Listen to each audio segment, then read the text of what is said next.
차이나 셀러의 급격 때문에 여러분들 많이 중국 구매 대행 힘드시죠? 그리고 중국을 시작하시기도 겁나실 거예요. 그런데 그 정도 매출이 날 수 있는 대안이 있다고 한다면 여러분들 한번 제 이야기 들어보실래요? 네, 안녕하세요. 투트랙입니다. 그동안 제가 구매 대행과 병행 수입 이런 컨텐츠를 주로 다뤘는데요. 구매 대행에서는 중국 많이 다뤘죠. 오늘은 많은 분들이 일본 구매 대행에 대해서 많이 궁금해 하시더라고요. 사실 제가 작년 4월 이후부터는 중국 구매 대행을 하고 있지 않습니다. 그래서 저의 원래부터 주력이었던 일본 구매 대행을 굉장히 열심히 하고 있습니다. 사실 일본 구매 대행을 제가 밝히지 않았던 이유 중에 하나는 제 주력 사업 비즈니스이기 때문에 그러기도 했습니다. 하지만 많은 분들의 요청, 그리고 이제 중국 구매 대행으로 사실 예전과 같지 않은 매출이 나오시는 분들이 생겨서 제가 큰 결심을 하고 일본 구매 대행에 대해서 조금 더 자세히 이야기하는 시간을 갖게 되었습니다. 그래서 제가 짧게나마 일본 구매 대행이 어떤 건지 소개를 드리는 영상을 찍고자 합니다. 자, 그러면 화면을 보도록 하겠습니다. 네, 화면을 보도록 하겠습니다. 네, 여러분, 제가 이렇게 강의 자료까지는 아니지만 이렇게 좀 간단하게 쓸 수 있는 메모를 좀 갖고 왔어요. 자, 우선 검색을이라는 게 첫 번째네요. 그러면 우리가 이제 일본 구매 대행은 어떤 식으로 진행되고 있는지 검색을 한번 해볼게요. 일본 구매 대행 한번 볼게요. 일본 구매 대행 검색하면요, 광고가 많네요. 그쵸? 일본 구매 대행, 일본 구매 대행, 또 중국이네요. 여긴 또 일본 구매 대행, 일본 구매 대행. 그쵸? 생각보다 많이 있는데 대부분 뭐예요? 비드, 경매, 옥션, 이것도 경매죠. 요것도 경매. 헤이제펜도 보니까 경매. 그쵸? 일본은 경매가 굉장히 많아요. 그런데 이제 여러분들이 처음 시작하기에는 이런 플랫폼을 만들어 놓고 시작하는 건 좀 어려울 것 같아서 저는 스마트 스토어나 G마켓 옥션, 쿠팡 이런 곳에다가 여러분들이 일본 상품을 올려놓고 구매 대행하는 게 좋다고 생각을 합니다. 일본 구매 대행을 정말로 한번 보니까 사실 거의 다 보시면 아시겠지만 스토어 광고예요. 첫 페이지가 다 광고네요. 그쵸? 두 번째 페이지 한번 볼까요? 와, 이것도 뭐 다 광고네요. 이것도 광고, 광고, 광고. 그쵸? 대부분 이렇게 되어 있기 때문에 아마도 물건을 구매하시는 분들이 경매 사이트를 이용하실 줄 모른다면, 경매 대행을 이용하기 귀찮고 그렇다면은 여러분들이 이제 상품을 올려놓는 방식으로 상품을 구매하게 되겠죠. 상품을 보고. 사실 근데 진짜 적죠. 생각보다 많이 없어요. 예, 여기 볼까요? 또 광고 하면서 또 나오죠. 거의 다 일본이네요. 그쵸? 거의 다 일본 관련된 내용들이죠. 4페이지 한번 볼까요? 여기도 또 일본이 많은데 이제는 조금씩 좀 사라지고 있는 것 같아요. 그쵸? 예, 다 광고네요. 일본. 이렇게 독립몰로 많이 운영을 하네요. 여기 한번 들어볼까요? 이런 식으로 다 독립몰로 운영을 하고 있고, 이런 것들은 팔기 어려운 상품들이죠. 의약품이기 때문에 우리들이. 그래서 독립몰로 운영하시는 것 같습니다. 자, 그러면 네이버로 한번 통해서 한번 볼게요. 어떤 내용들이 있을지 한번 볼게요.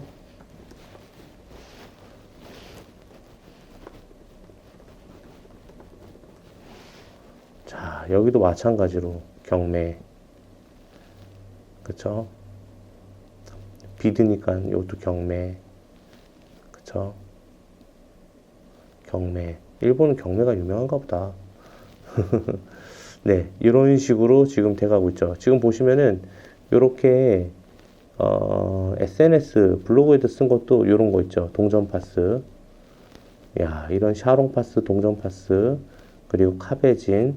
요런 것들은 사실 스마트 스토어에다가 오픈해놓고 판매하기가 어려워요. 건강기능식품으로 분류되는 게 아니라 의약외품으로 분류되기 때문에 어렵습니다. 그러면 이런 상품 말고도 꽤 많은 상품들이 많을 거예요. 어디 볼까요? 쇼핑 쪽에서 한번 봐볼게요. 일본 구매 대행 치니까 예, 꽤 많이 나오네요. 이런 먹는 게 많이 나오네요. 그쵸? 먹는 거, 먹는 거, 먹는 거, 신발, 뭐 일본풍의 상품들, 먹는 거, 요소수가 있네요. 예. 요거. 그리고 비비안 웨스트우드 먹는 거, 먹는 거, 먹는 거, 먹는 거. 예. 뉴발란스 327. 예. 먹는 거, 먹는 거. 그쵸.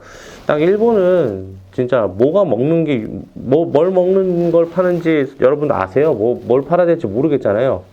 아마도 중국 구매 대행을 하시다가 아니면 일본 구매 대행을 처음 접하신 분들이 가장 어려운 게 뭐냐면 바로 뭘 팔지에 대해서 제일 어려워하세요. 내가 뭐 글로벌 브랜드 나이키, 뉴발란스, 아디다스, 뭐 기타 명품 뭐 이런 것들은 알지만 일본 브랜드가 뭐가 있는지 모르고 먹는 거 뭐가 잘 팔리는지 모르고 이런 것들이 어려워서 일본을 선뜻 하기가 어려우실 거예요. 그리고 배대지가 어떤 가격이 싼지 어떤 서비스가 있는지 이런 것도 되게 많이 힘들고 저 같은 경우는 일본을 시작으로 해서 꽤 많은 매출을 내고 있어요. 아시는 분들은 아시겠지만 그런데 왜 요즘 일본 구매 대행이 각광을 받고 있는지에 대해서 조금 말씀을 드릴게요. 사실 여러분들도 아시겠지만 몇 해 전에 우리가 이제 일본과 정치적인 문제 때문에 한국에서 일본 상품을 불매 운동하는 게 있었죠.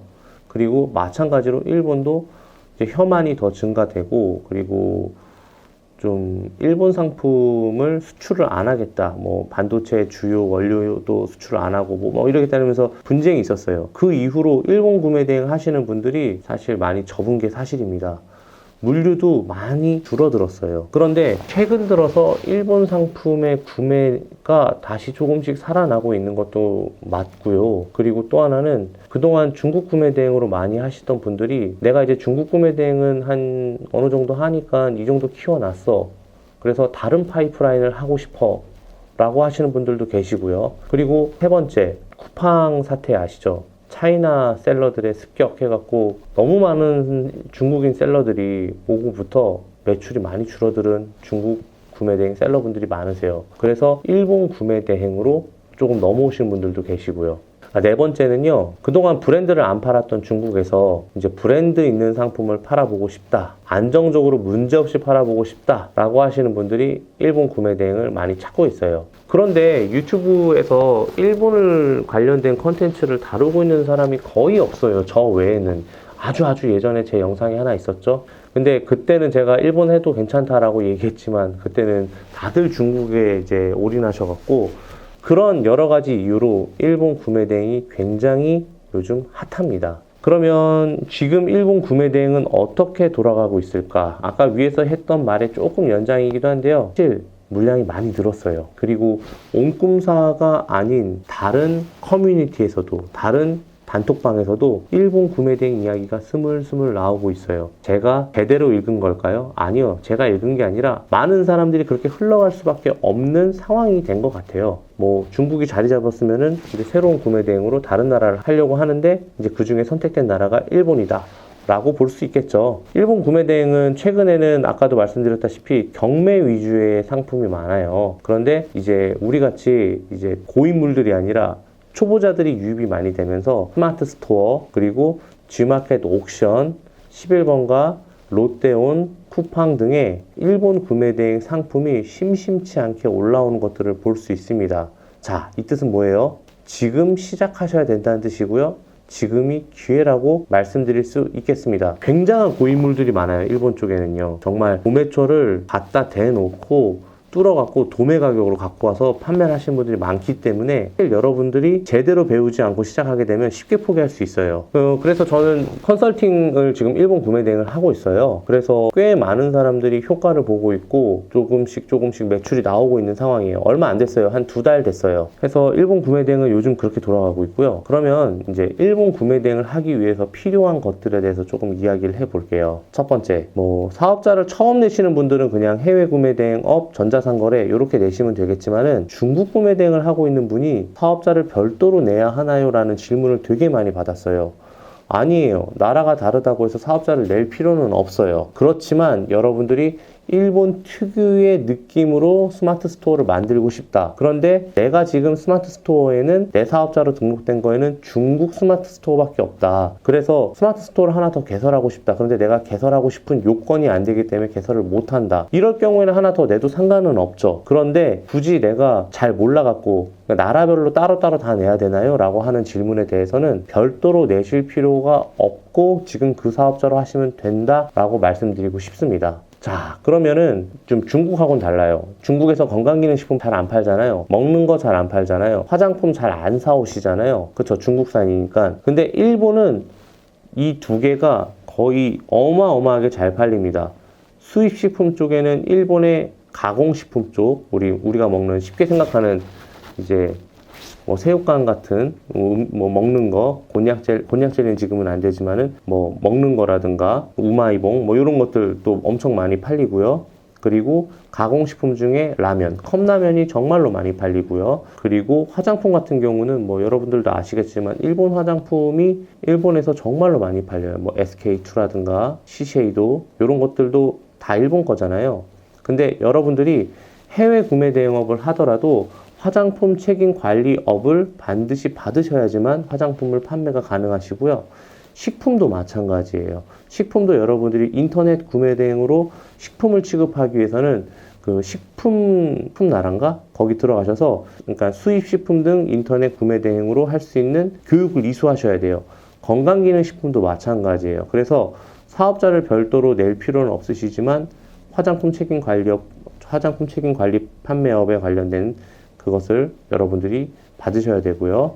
수입식품 영업 허가증 받으셔야 되고요. 건강기능식품도 똑같이 받으셔야지만 그 상품들을 취급할 수 있습니다. 아까 저랑 같이 봤잖아요. 먹는 게 정말 많았다고 보세요. 먹는 거.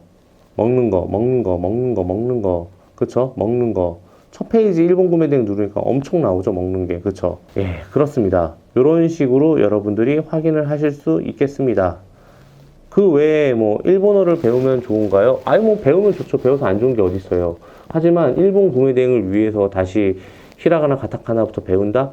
아 그거는 사실 좀 뭐 안 해도 될 것 같고요. 저도 일본어를 배우기 시작한 지는 얼마 안 됐어요. 근데 일본 구매 대행으로 매출이 아주 많이 나오고 있습니다. 근데 이제 여러분들이 이제 소비재 같은 경우는 수입식품, 뭐 건강기능식품, 화장품 정도를 생각할 수 있겠지만은 생각보다 일본 상품들이 질이 좋은 게 많습니다. 특히 저 같은 경우는 생산재를 위한 공구들을 굉장히 많이 팔았었거든요. 이제 그런 것들도 한번 여러분들이 공부를 하시면 될 것 같고요.